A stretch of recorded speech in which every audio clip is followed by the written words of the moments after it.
That being said, we have laid out essentially a three-stage process for our normalization.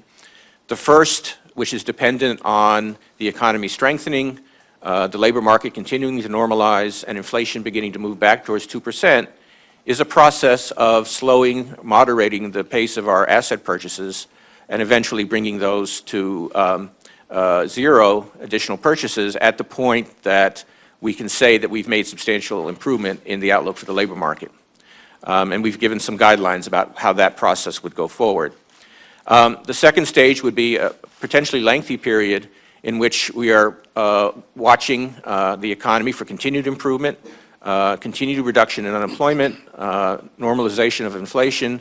And as I described in my testimony, when unemployment gets to 6.5% and not before, and when inflation is looking closer to target, at that point, we would consider whether tightening in the form of raising short-term interest rates is appropriate. So that would be the second stage. The final stage would be the ultimate normalization of policy, the raising of short-term interest rates, and eventually the normalization of our balance sheet.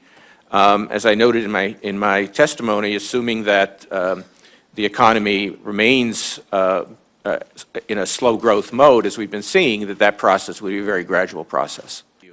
That with inflation below target and with unemployment still quite high, and by some measures with unemployment in some ways being even too optimistic a measure of the state of the labor market, given some of the other statistics that you cited, that both sides of our statutory mandate are suggesting that we need to maintain a highly accommodative monetary policy for the foreseeable future, and that's what we intend to do.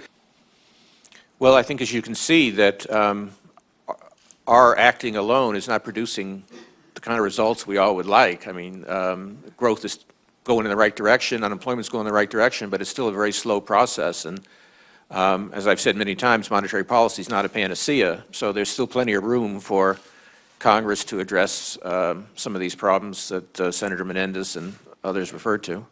Thank you. Economy as well as for individuals. The amount of student debt is large. It's over $1 trillion at this point. I think that it is not particularly likely to cause any sharp instability of the sort we saw in the last few years. It has a couple of consequences. One, of course, is it represents a potential fiscal risk for the U.S. government to the extent that some of it is not repaid. Secondly, to the extent that there are people who have taken out a lot of debt and the economy is not serving them well, they're not finding opportunities, then obviously over time, this is not something that is a big issue at any given moment, but over a number of years they will not be able to buy the home and do other things that they otherwise would be able to because they're paying off the debt.